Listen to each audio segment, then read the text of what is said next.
We call this Plan Commission meeting to order. This meeting has been given notice in accordance with Section 19.83 and 19. Public and news media of subject matter that is intended for consideration and action. Roll call shows all members present except for Chairman Walter and Commissioner Leszewski. A motion would be in order to appoint a chairman pro tem.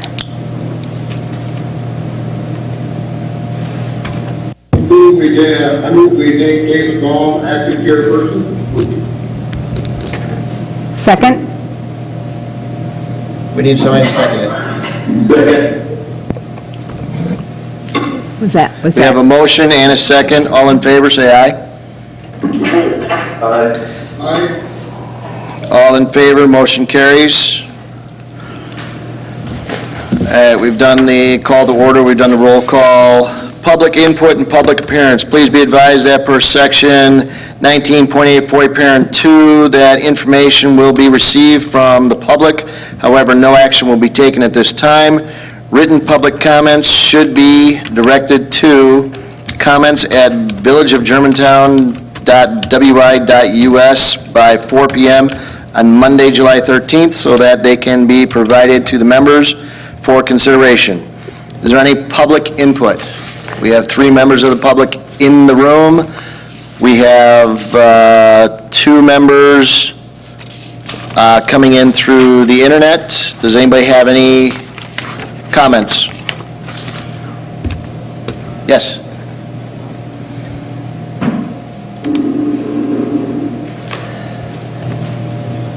We're going to this one?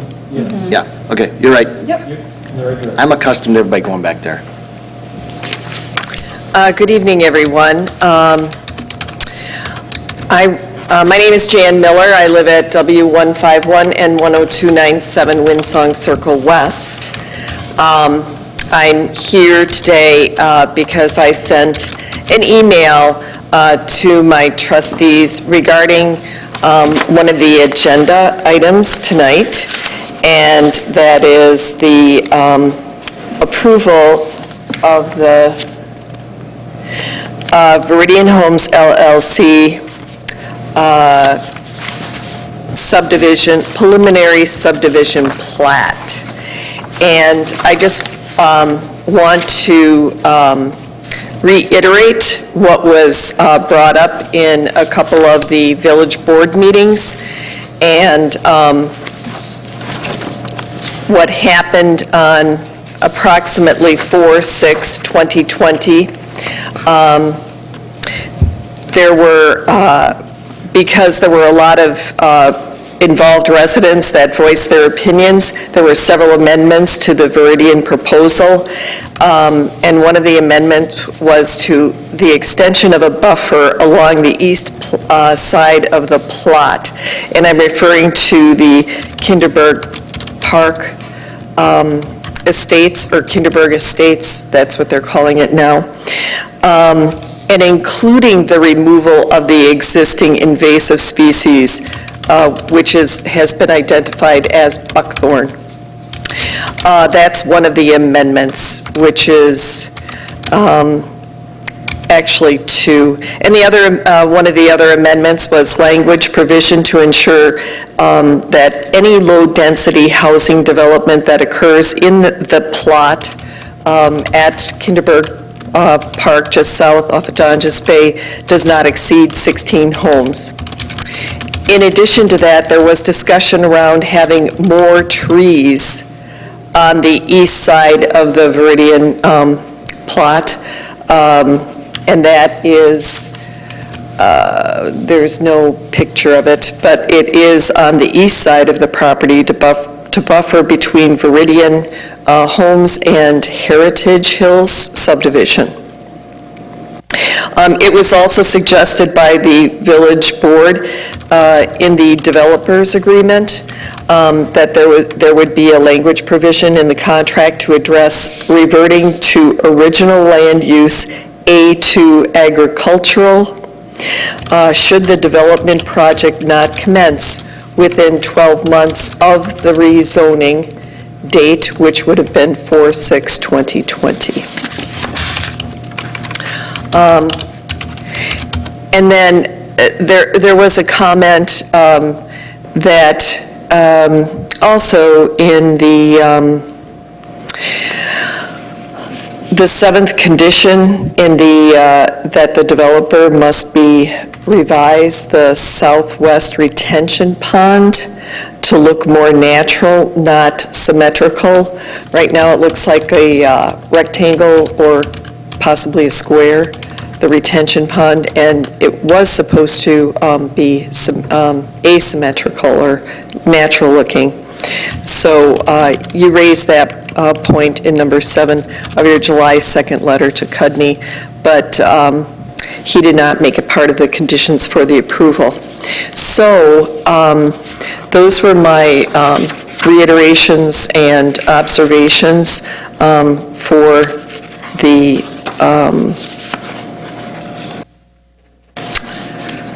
proposal and the final of the Viridian plot of 16 homes at Kinderberg Park, Kinderberg Estates. Thank you very much. Thank you for bringing that back to our attention so we remember what we needed to deal with from back in April. One point of clarification, revert to A2 agricultural if not developed by when? 4/6 of 2021 or 4/6 of 2020? It would be 4/6 of 2021. 2021. Okay, I think you said 2020. Because it was 12 months from Yeah. date of zoning. Yep. And the date of the zoning itself. 4/6 of 2020. Yes. Yes, okay. Thank you for bringing that up. Thank you. Any other comments from the public? Any other comments from the internet? Seeing no further comments, I will move on to, yes, we got more comments. My name's Phil Hudson. I live at W150N10214 Windsong Circle West, Germantown, Wisconsin. Can I have you clarify whether you're speaking as a private citizen or you're talking as a trustee? I was just about to get to that. Okay, I am a village trustee, but this evening I'm speaking as a private citizen. okay. I strongly oppose this development, and I am glad that Viridian Homes listened to the concerns of the citizens of Germantown and scaled it down from 30 homes to 16. In looking at the final plat, I believe that this subdivision can be a substantial asset to our community. I would ask two, what I consider to be minor modifications. Do we have a map of the final plat? Can you get a little closer? Sure. Yeah, right into the microphone. You can bend it. Thank you. Do we have a map of the final plat? We do have them. They are presented in the packet for the Plan Commission and the village board members.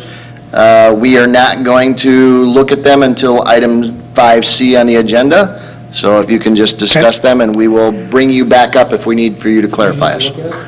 I don't have my glasses, so it's not going to help, but I would ask that there is a connecting path somewhere between the lots that border Kinderberg Park and the subdivision in order to make the emergency path walkable off of the path on Donges Bay into the park.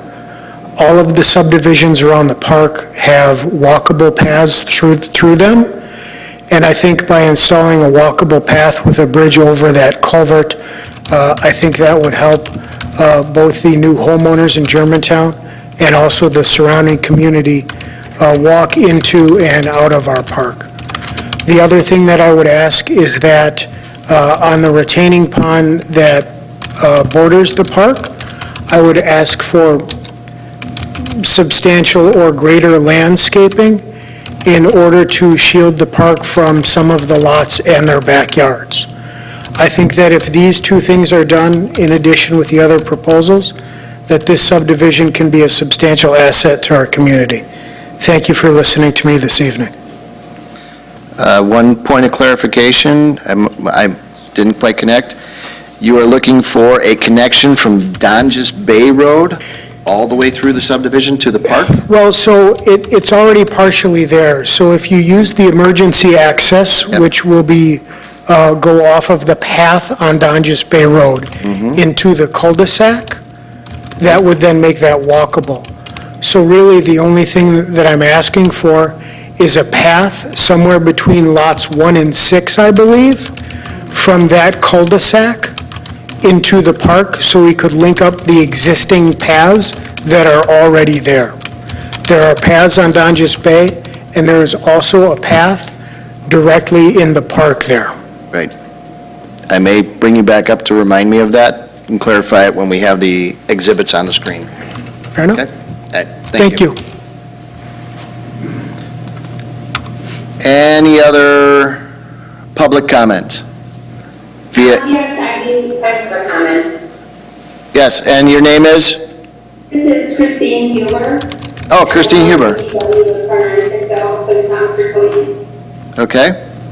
Did we get that, Lori? Some that the planning report recommended that there be 6 conditions for approval of this act, and I wanted to ask that the 7th condition be added, and that would be that the developer should revise the plan to the southwest storm basin so it's more natural in appearance and not symmetrical. Right now, it's this kind of strange hourglass shape that doesn't look at all natural, and I think the very visible people driving on Donjas Bay Road on Sherwood Park Parkway. So I think that they could do something to just make it look really nice and part of the natural area that's right next to the wetland that's being preserved. So I think that they should be required to do something to make that just look more natural and more like an attractive feature of the subdivision instead of a kind of misshapen, Blob. natural. Okay. All right. Anything else? No, that's it. Okay. Thank you, Ms. Huber. Are there any further comments from the public?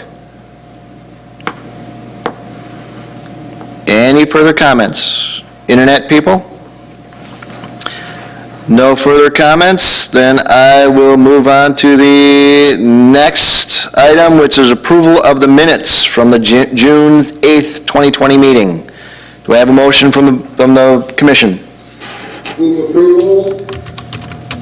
I have a motion. Do I have a second? Second. We have a motion and a second to approve the minutes of June 8th, 2020. Any comments, any discussion on that motion? Seeing no comments, no discussion, all in favor, please say aye. Sounded like everybody said aye. Yes? Could be. Okay. All in favor, anybody opposed to the approval? No one in opposition, motion carries unanimously that the minutes are approved. That brings us to new business, item 5. 5A is Badger Lighting and Signs, agent for Goldendale Road, Germantown LLC, property owner Illing Company, West 204 North 13125 Goldendale Road, sign review action. Emily, please tell us about this.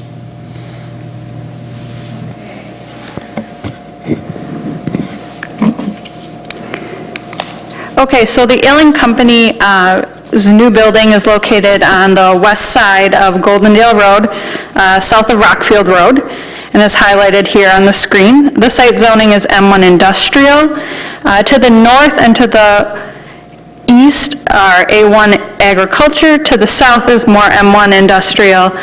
And then to the west is RS1 Residential.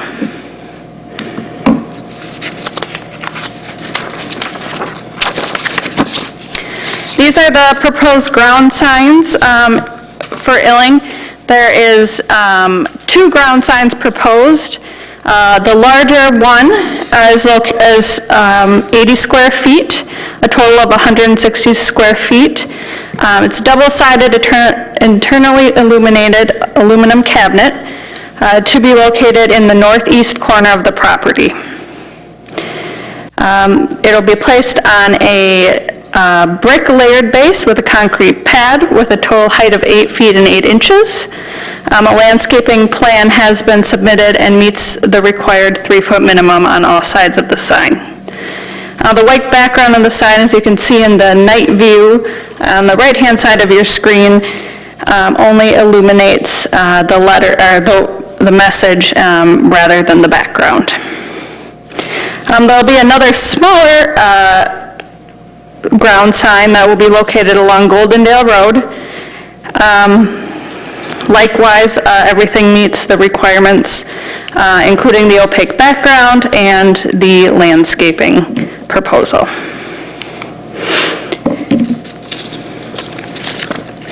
Okay, and they're also proposing two 45-square-foot LED internally illuminated vinyl channel letter signs with raceway mounts. The signs will be placed on the north and east elevations of the building.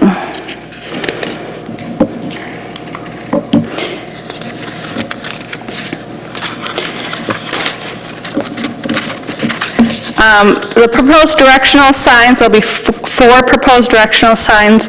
One will be just under 6 square feet, double-sided, and 3 will be just under 5 square feet, double-sided. None of these signs will be illuminated, and they will be aluminum post and panel signs installed with concrete footings. So staff recommends approval of the ground, wall, and directional signs for Illing Company, subject to one condition, which is electrical permits being obtained from the inspection services prior to installation of any electrical components. Thank you, Emily. Board, we need a motion or comments? I move approval for proposed ground, wall, and directional signs for any company, subject to the one condition. Second. We have a motion and a second for approval. But, can you turn that mic off? It's not you. Can somebody turn their mic off? We can't hear in this room. You were saying? Motion by Bill, second by Peter. Okay, motion by Bill, second by Peter. Okay. Motion made and second. Any comments? No comments from the board, so I'll look for a motion to, approval. So all in favor, say aye. Sounded like everybody said aye. Any opposed? No one's opposed. Motion carries unanimously. I will move on to item B, Sanford and Sign, agent for B&A Goff LLC, property owner, Caliber Collision, West 189, North 11027, Kleiman Drive, sign review. Action is required. Okay, Caliber Collision is located on the west side of Kleinman Drive, just west of the Maple Road and Lannon Road intersection. The site is zoned B5 Highway Business and is surrounded on all sides by B5 zoning. This is the proposed ground sign for Caliber Collision. They are going to be using the existing base that is there for the Goff, the previous occupant of the building for Goff. The proposed sign is 40 square feet in total, double-sided, internally illuminated aluminum cabinet. The total height of the sign will be 4 feet. A landscaping plan has been submitted and will be required to meet the 3-foot minimum on all sides of the sign. The existing 5-inch address coordinates will remain on the base. So with that, it's staff's recommendation to approve the ground sign for Caliber Collision, subject to an electrical permit, and then also subject to that 3-foot of landscaping on all sides of the monument. I move approval of the ground sign for Caliber Collision, subject to the 2 conditions from the planning staff. We have a motion and a second. Any discussion? Any discussion? Seeing no discussion, all in favor say aye. Opposed? Sounds like all in favor, so motion is approved. We will move on to item C, Viridian Homes LLC, agent for VHKE LLC, property owner, North 104 West 14942, Donjas Bay Road, preliminary subdivision plat for a 16-lot residential subdivision. Action is required. Director Retzloff. Thank you. As was discussed earlier this evening, we do have a preliminary plat submittal for Kinderberg Estates, the 16-lot single-family subdivision proposal by Viridian Homes for the parcel previously owned by the Germantown School District. The property, as shown on the screen, is located in a RS4 single-family zoning district. The zoning and concept plan for the 16-lot development were approved back in April. Some highlights, here's a copy of the proposed plat and the concept plan that was approved, and you can see the consistency between the two in terms of the lot layout and the cul-de-sac layout. 14.7 acres, 16 single-family lots, RS4 single-family zoning. The average lot size is 26,752 square feet. 0.61 acres. The range 20,770 square feet to 37,250 square feet, consistent with the RS4 zoning district. Features include a pedestrian trail connecting the cul-de-sac to Donjas Bay Road in the southerly portion of the project. You can see it a little bit better here on the concept plan. The plat does show that proposed and approved pedestrian connection between the end of the cul-de-sac and Donjas Bay Road, the multi-use trail that lies along the north side of Donjas Bay Road. You will note that in the approved concept plan, the pedestrian trail that had been proposed as part of an original proposal when there were more lots proposed is no longer in the plan. And again, the concept plan was approved in this manner, and as Mr. Hudson had indicated earlier this evening, there's a desire by some to see that pedestrian trail reinserted into the proposal. Other features include, as part of the overall construction, some water main looping to Heritage Hills to the east, and as proposed as part of the project, some landscape buffering along Preserve Parkway, along the north common property line with Kinderberg Park, along the east common property line shared with Heritage Hills, and along the southerly property line along Donjas Bay Road. Here is a copy of the proposed landscape plan. Overall, as indicated in the staff report, staff feels the plan is inadequate. One of the comments that I've made throughout is that the presentation of this particular plan is a little bit deceiving or confusing. Maybe that's a better word to use. The call-out boxes are roughly the same size. They're positioned real close to the actual trees themselves, so at first blush you almost see or get a feeling that there's twice as many plantings proposed as compared to what are actually proposed. So when you drill down a little bit and look a little bit closer, at least in my opinion, we're a little bit light on some landscaping along the east property line and also along the back sides of the lots that surround the stormwater pond in the southwest outlot and the wetland area. And that shows up in one of the staff recommendations. The Park and Rec Commission did have an opportunity to review the proposed preliminary plat, and they too commented about desire to reinsert the pedestrian path with a bridge over the drainage a ditch along the north side of the property, as was in the original proposal. They also have recommended that additional landscaping be installed along the rear yards of lots 5, 6, and 7, which are those 3 lots that abut the northeast stormwater pond. And we have some technical corrections called for by both the village engineer and the village surveyor in review memos that are included in your packet.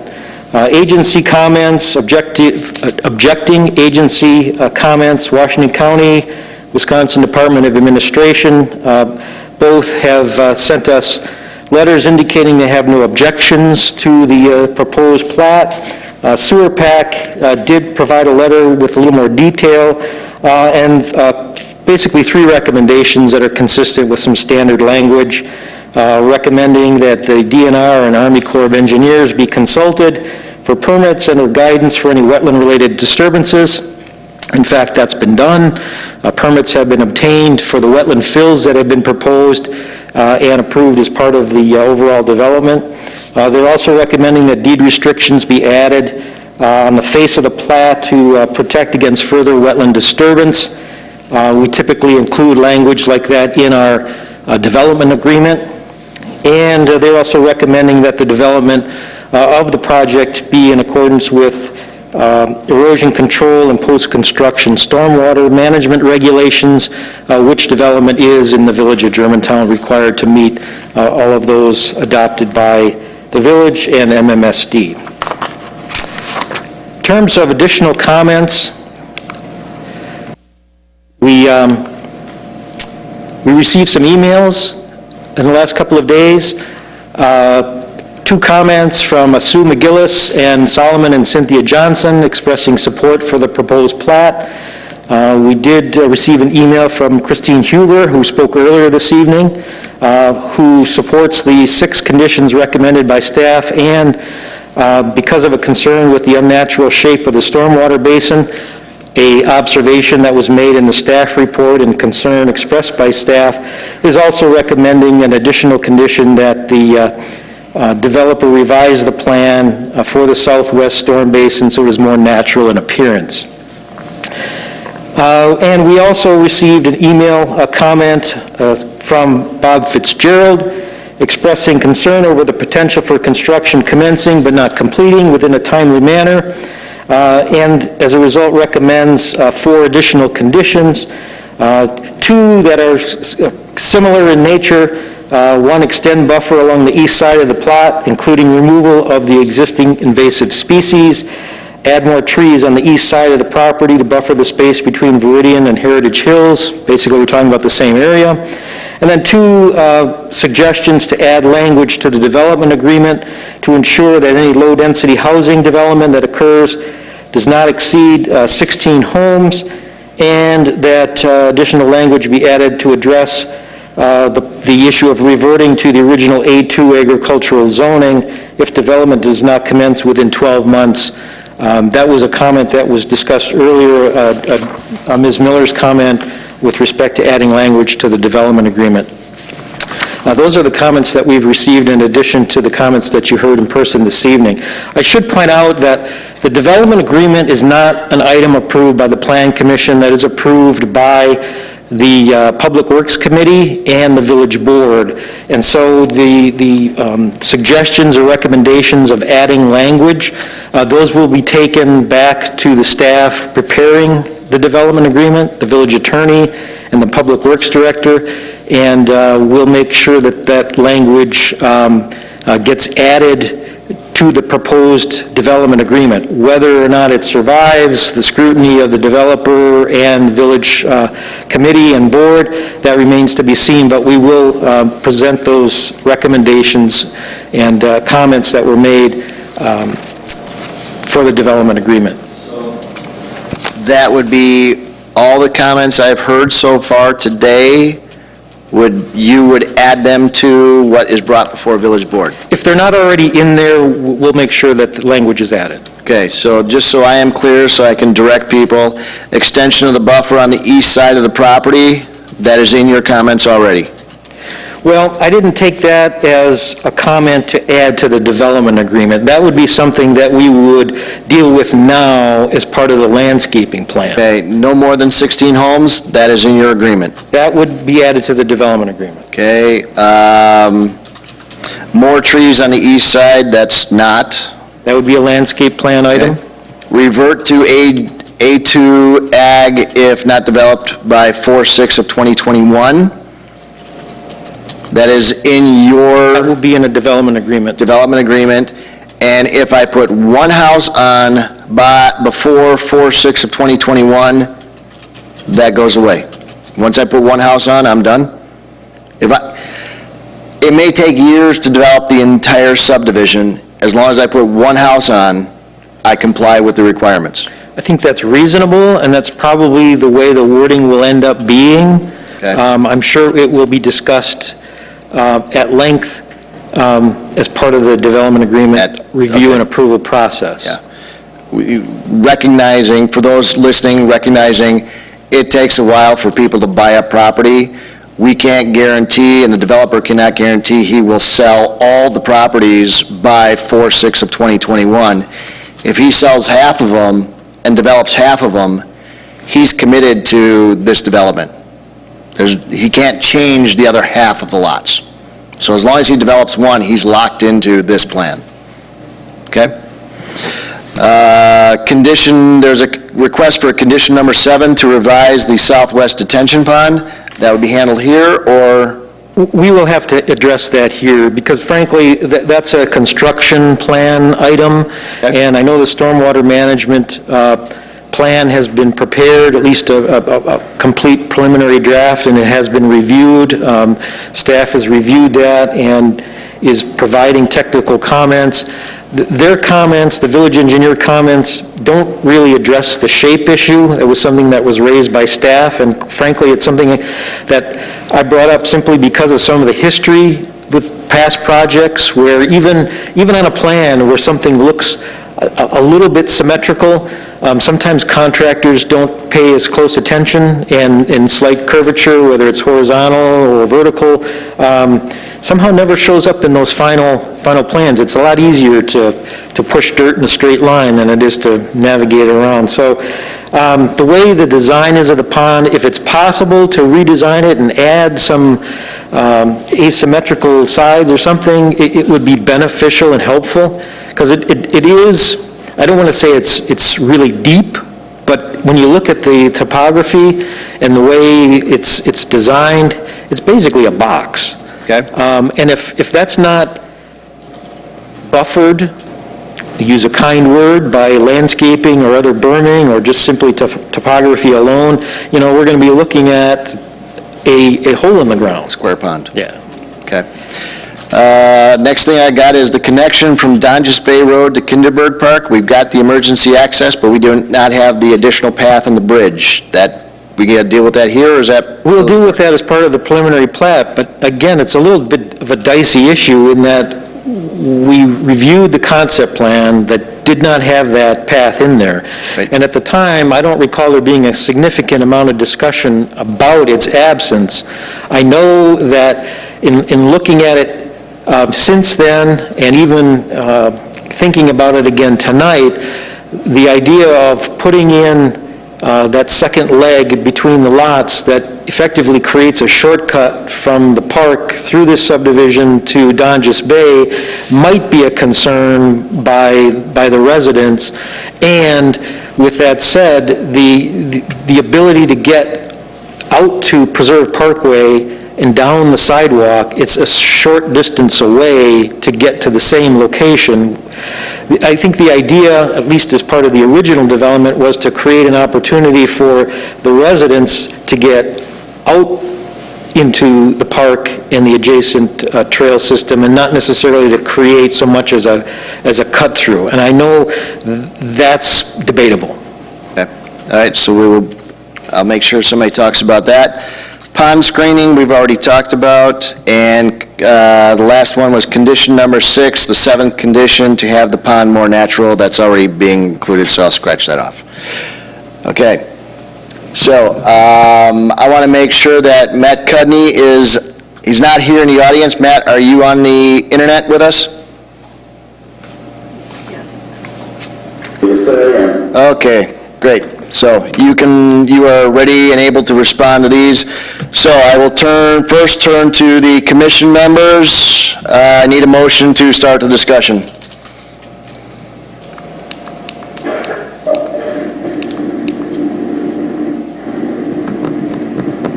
Any motion? Without a motion, this project dies right here and we do nothing.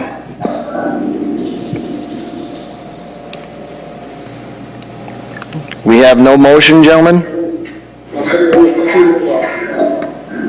Can you say that again? We couldn't hear you in here.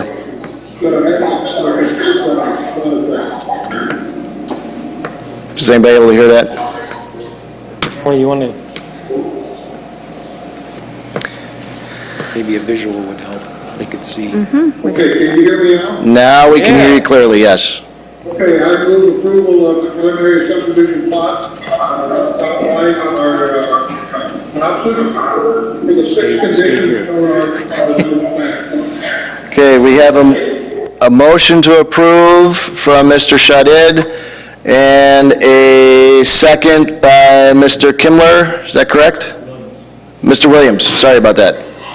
Okay, and that was to approve with the 6 conditions. That's correct. All right, we got that on the table. Further discussion?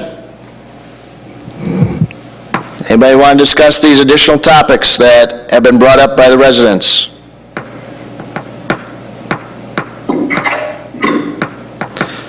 Okay, barring nobody else talking about it, I'll bring up the first one, the extension of the buffer to the east side of the property.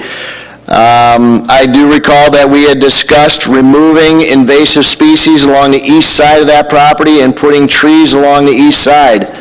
In the latest landscape plan, I see no trees on the north and east side, east of the northeast detention pond. I will make a motion to have the developer work with staff to add additional trees in that area to reinforce the buffer as we had asked originally. That's not what you asked for originally. What did I ask for originally? Originally, if you look at the specific comments that were made by the village board, comment number 1 was north property line through lots 1 through 4, and then you talked in number 2 in terms of lots, additional lots by Heritage Hills. So there's nothing about lots 5, 6, and 7 because they were not adjacent to any other property. They were not directly against the park. They were against the stormwater pond. So that was not a requirement from the village board. I would, you're going off my memory here, and I remember a resident coming forward who lives on the very extreme northeast corner who backs up to your property, and he specifically asked for additional screening and the invasive species to be removed. Any comments in the specific action that was taken by the board? There were specific lots mentioned on every other single portion of this, and very specific in terms of specific lots, and not lots 5, 6, and 7. What can you tell me, Jeff? Well, here's the concept plan that was approved along with the rezoning at the time the village board took action. And as you can see, the only specific landscaping that was shown in a plan was the small areas, the linear features along what would be lots 1 to the north and 16 to the south of the main entry off of Preserve Parkway.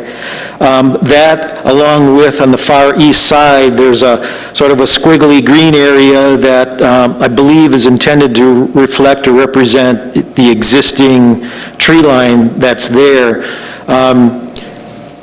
And as the process sort of played out, there was discussion about making sure that there was additional landscaping shown in specific areas, and I think there were some lot numbers thrown out there.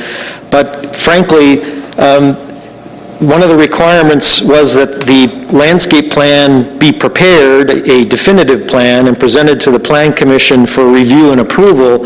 And it would seem with the intention that once we had a specific plan, we would start detailing and discussing what was good, what was bad, what needed to be changed, and that sort of thing. I did not take the village board's direction or commentary at the time as some sort of exclusive list of what we can and cannot talk about in terms of where additional landscaping should go or shouldn't go. So with that said, I think the Plan Commission has the latitude, as they typically have in past projects, to review the landscape plan and to make actions, recommendations that they feel are reasonable to the plan. With that being said, I've made a motion. Do we have a second? I'll second that. Okay, we have a motion and a second to add additional landscaping and remove invasive species to the northeast quadrant of the site plan, east of the northeast detention pond. Any other discussion? No further discussion, all in favor? Sound like everybody said aye. All opposed? No opposed. Motion carries with everybody voting in favor. That then leads me to the second item, which is more trees on the east side of the lots to the buffer. Does my previous motion to add trees to the northeast side give you enough latitude, Director Retzloff, or do I need to say, let's get more trees on the entire east side? I think being as specific as possible is what we need here. Can you look at the existing tree line that's there? Preserve the existing tree line, and I have some slides that show the existing tree line now. We're taking out the invasive species along that tree line and keeping all the existing trees that are there. Putting in additional trees seems a little excessive. We have on our landscape plan to locate these pine trees where the existing tree line is thin. If you look here, this is looking from Dodges Bay, looking straight on. And so you see there's probably about a 10 or 15 foot swath of trees that go through. Now, if you look on the next slide, you're looking from the development. In between those two homes, you can see the existing tree line in the rear, and it's pretty full. If you go to the next slide, it again shows you the rear of the yard, so looking through there, the existing tree line that is full. You go to the next one, the existing tree line there is full. Now, I have no problem adding some additional trees in places where it may seem thin to make sure that there is buffering there. But to add a bunch of additional buffering in an area where there's already significant buffering that is being preserved, and we're doing additional enhancement by removing non-native invasive species, I think requiring additional trees on top of that is excessive. I would tend to agree with you. My perspective is that when I start removing invasive species, I can only refer to what I have in my backyard, and when I removed them this spring, I saw right through the tree line. So We will be removing invasive species along our tree line. We're not going to go on anybody else's property. correct. So There are areas that are bare. We have on here pine trees. We will add additional or the existing tree line is thin. So I would be more than happy to say we could go with additional trees there. Yes. Depending on what is thin there. And Okay. we work with staff and looking at to see what's and what's not been. So that will be, Spaced appropriately. Yeah. Based on the arborist recommendations. that would be reflected in my motion, and my motion will be that the developer is to work with staff as the invasive species are removed. Additional trees are to be planted to enhance a thinned-up area of this tree line. Does that make sense? Yes, strategically located to fill in the gaps. Yes, to fill in the gaps. Matt, does that work for you? Yeah, that works. Evergreens or deciduous, or what are you thinking? Who's our, Matt, you're our tree guy. What do you think? Should I do deciduous or should I do coniferous?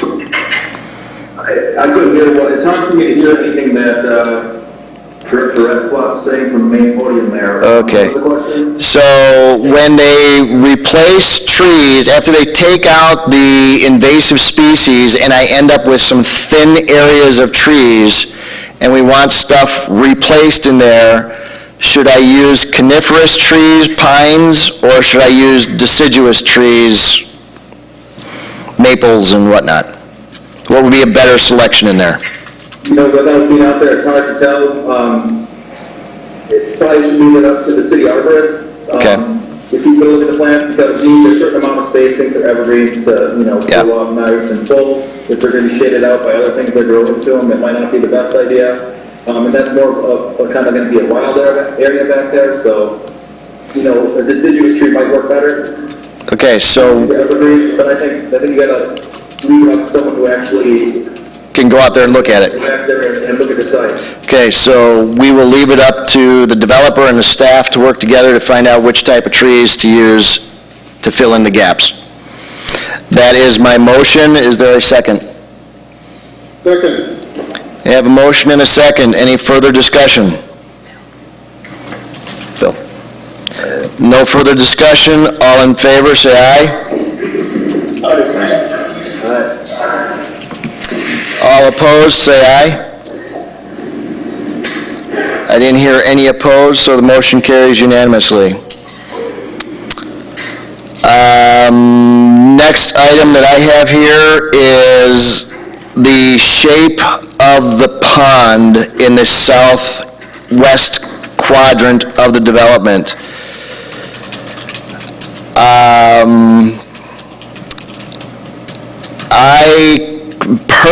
I kind of understand why it ended up that shape. They're honoring this wetlands that is there, and they got property lines, and we're not allowed to put ponds on properties. So yes, it becomes a kind of a square shape. If somebody would like to make a motion to change the shape, I will listen to the motion. I'm not going to make a motion, but I would like to speak up. The other pond? Yes. Between those two ponds, I think the northeast pond is even more artificial to see. And I really, this is not a major issue for me, but if we were going to take any action on Cape of Ponds, I would suggest we require changing up the northeast pond to make that more natural. Okay. Is there any other discussion? Any motion to be made? Jeff, how does your actual comment read for the discussion of that pond? That it should be made more natural? Is that all it says? Yeah, I didn't include it as a condition. It was a comment in the staff report. Yeah. Let's see. There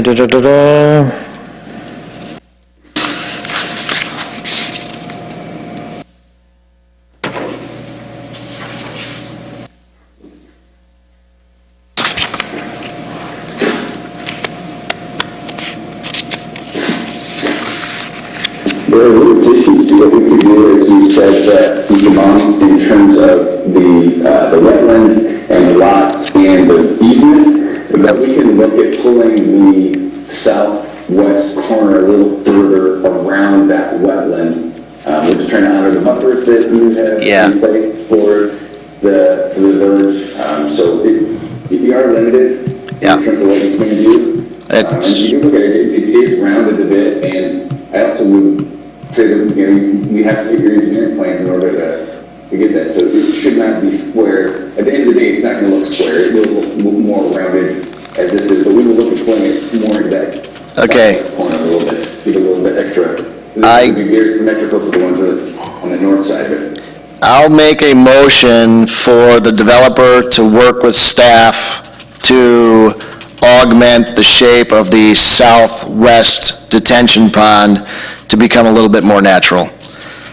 I understand we got limitations with the wetlands, we got limitations with the property lines, we got limitations. If we want all those trees on the south side, we got limitations.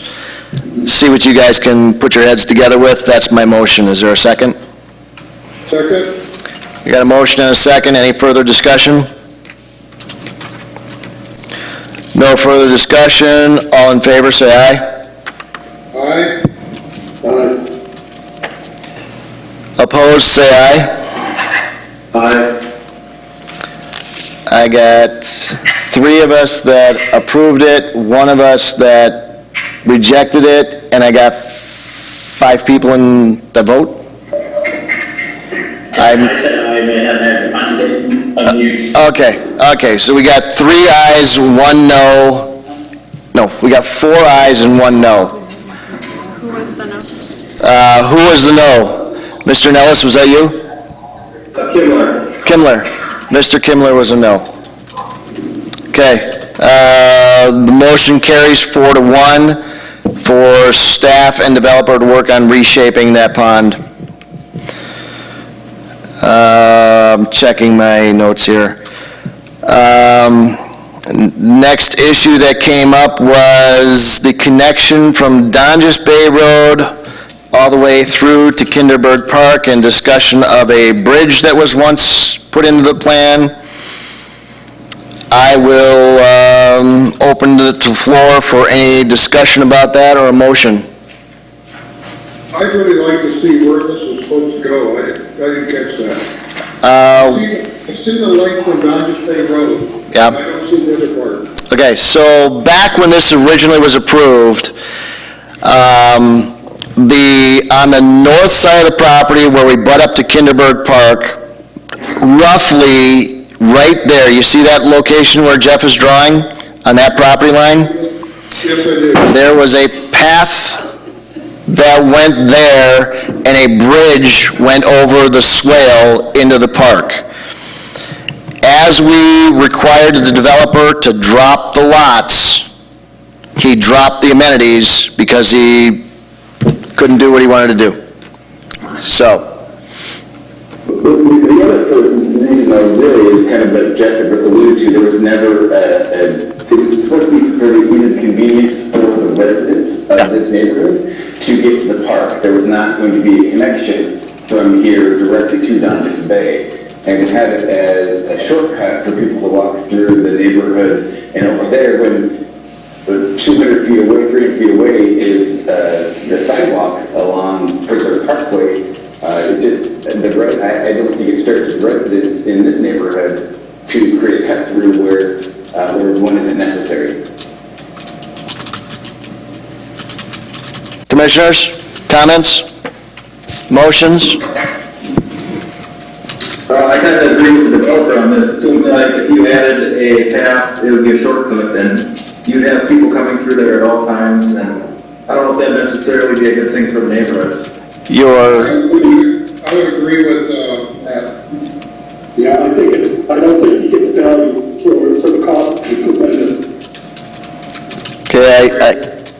Okay, it sounds like I hear 4 people who disagree. I do not think I'm going to get a motion from anybody. Without a motion, then I will move on to the next issue. And seeing as I have no other issues, I am looking for a vote to approve the plan. I just have, Yes. one one more question here. Yes. If we go to the second slide here, I just wanted to point out that we're talking about the landscape plan itself. And if you look at the last paragraph on that first email there, it gives us some specific direction in terms of how we need to be planting and how we need to be spacing the trees. And our landscape architect worked with the consulting village arborist to adhere to these plans. And the plans that you've seen that were submitted actually adhere to these guidelines. And it was the general layout was approved by the village arborist. If you see the second one, he was wanting to clarify that he can't approve the plans, but he's recommending approval of the plans based, and we followed the spacing and everything that he did. So the only thing that I'm saying is you don't want to get your trees too close together. I understand that it may not look full initially, but if you plant your trees too close together, the crowns get too close together, over a period of time, then you're creating more problems than what you're trying to solve. So just wanted to point out that we did follow direction from the arborist, and that was how our plan was developed. Thank you for your comments. Director Retzloff, you have anything to respond to that? Well, the primary goal, going back to the original concept plan, was to make the landscape plan include visual buffers. And I understand and appreciate the desire to maintain some industry standard, if you will, as far as spacing of plantings for the health and benefit of the trees, but the principal goal is to create a visual buffer. And so the sooner we get that visual buffer established, the sooner we've accomplished the primary goal. If 35 years from now, the trees have grown together and they need to be trimmed, or one needs to be removed because we have too many trees now growing together, that can be dealt with at that point in time and still maintain, presumably at that time, the visual buffer. That was the original goal. So I think keep that in mind. Sound like someone's got an electric guitar. Okay. All right. With that stated, do any of the commissioners have any additional motions or any additional comments related to enhancing the landscaping throughout the general area or any of the other topics we heard about tonight? I had a question about adding trees, I guess, at the back of lots 12 through 16. I guess, what is the point of adding trees there? Do you want to buffer those lots from the stormwater pond in the southwest corner? Or does the stormwater pond actually enhance those lots by having, more of a vista view over a larger area? I understand you want to, not have that view of the road from Dodge Bay and the road going into the park, but what was the thought behind adding trees to the rear of those property lines? Well, originally, the Plan Commission called for buffering around the rear of those lots to help create that visual buffer from Dodges Bay and Preserve Parkway of the backyards of those particular lots. If you drive up and down Dodges Bay in the area, you'll see that those other subdivisions that abut Dodges Bay and have lots that back up in that manner, there's a significant amount of landscaping and a visual buffer. In this case, because of the 50-foot wide gas line easement that runs along the entire south property line along Dodges Bay Road, there's very narrow areas within which the plantings can be put in the buffer created closer to Dodges Bay Road. So with what's there along Dodges Bay, on either side of the actual gas pipeline under the ground, combined with some landscaping along the rear property lines of those lots, or even in the common outlot area, will provide, I believe, a suitable visual buffer of the backyards of those particular lots. Okay, yeah, if you can't put them because of the gas line, that's a good reason. Otherwise, I thought, if you could make a nice thick buffer along Dodges Bay Road there, it'd be nicer for the lots to have that, the stormwater pond. It would be preferable, as it would be forced to put the trees a lot closer together than what the arborist recommends. I would say that I would rather put them together out on the street. Just as the commissioner said, it makes it much nicer for those lots to have an unobstructed view of the pond. Any further discussion? Okay, I believe we have a motion to approve, and we have 3 additional criteria. Is that what I'm counting here? Lori? I've got 2. Extension of the buffer on the northeast side, enhancement of the full east side, and to revise the southwest detention pond for more natural. So it's only 2. So that would be conditions 7 and 8, or are those inclusive of one of your pre-existing conditions? No, I'd make those separate. 7 and 8. Okay. So we have a motion on the table to approve as presented, and we have added 2 additional conditions, number 7 and 8. So everybody's on the same page. Everybody clear on that? All right. All in favor, say aye.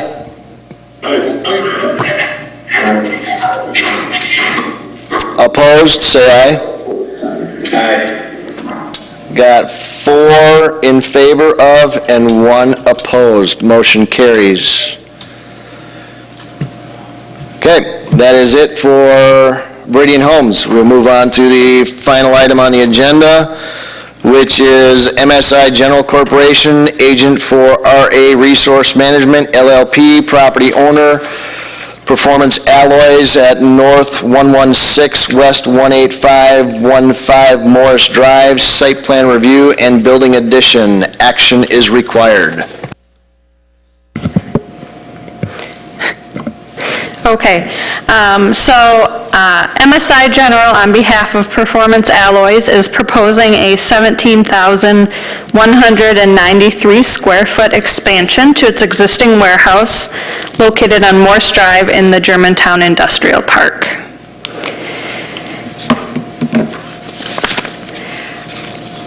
This property is located on the south side of Morse Drive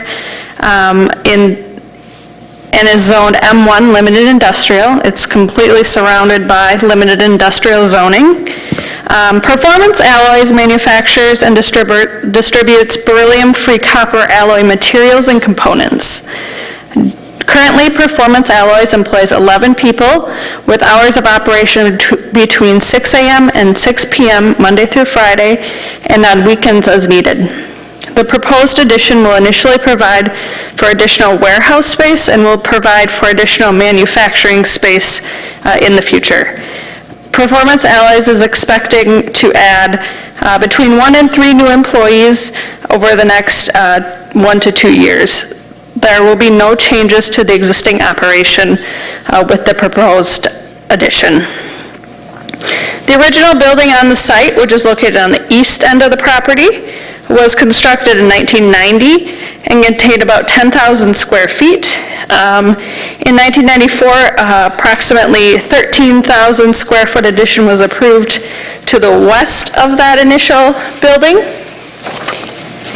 which resulted in the combination of 2 parcels into one. And with the proposed 17,000 square foot addition before you this evening, the building area will total just over 40,000 square feet. As presented in the site development and building plans, the proposed expansion of this facility includes 17,193 square feet of building addition to initially be used as warehouse space and to be used as manufacturing space in the future. There will be an addition of an access drive in the northwest corner of the property onto Morse Drive. A driveway permit will be required for this access. Here are some elevation drawings. This is the north elevation. The new addition will match the existing masonry on the building, on the existing building. There will be 2 additional overhead doors on the north elevation of the proposed addition, and 1 additional overhead door on the north elevation near the east end of the existing building. The existing signage you can see is located where that additional overhead door on the existing building will be located, and as such, the sign is proposed to be just moved on that same north elevation, just to the west on the proposed addition. The west elevations and the south elevations. I will note that there's a tree buffer on the south side of the lot that really blocks much of the view of the south elevation. So the proposed building addition will increase the impervious surface on the site to about 70.7%, leaving almost 30% of the property as green or open space. Landscaping is proposed along the north elevation of the proposed building and along the west property line, west of the existing parking area. Proposed plant types include burning bush, common boxwood, Japanese barberry, red twig dogwood, and sumac. The village arborist has provided some comments on the proposed landscape plan, which should be addressed by the applicant in an updated plan. There will be exterior lighting added to the building on the north facade, the west, and 1 light added on the south to illuminate the man door. So a portion of the existing building, as well as a portion of the proposed addition, is located within an electric power easement. Planning staff is requesting written permission for the addition prior to the issuance of any building permits. It has also been noted that the lighting plan includes foot candles over 0.05 along the east property line. This will need to be revised to meet the outdoor lighting guidelines. And then inspection services has indicated state-approved plans, and a $20,000 occupancy bond will be required. The Public Works Department has identified issues and plan corrections on their June 23rd memo. I will note that MSI has submitted revised plans, and those are waiting to be approved by staff. So it's staff's recommendation to approve the site development and building plans for the proposed 17,193 square foot expansion to the existing warehouse and manufacturing building located on Morse Drive, subject to 9 conditions. And if you have any questions on the conditions, we can go through them if you'd like. Commissioners, do we have a motion or comments? I move approval of the site development and building plan, along with my conditions for the development plan. And the second was Mr. Nellis? Okay. So we got a motion and a second. Any discussion?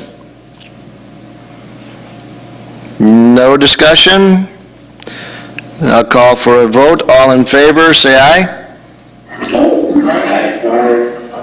Opposed? None opposed. Motion carries unanimously for the approval of the site plan as presented with the 9 conditions. Thank you very much. And that brings us to announcements of upcoming events. I have no announcements. Are there any announcements, Jeff or Lori? Emily, no announcements? Okay, I will adjourn the meeting at 7:40. Thank you all for attending. Thank you for joining us via the internet.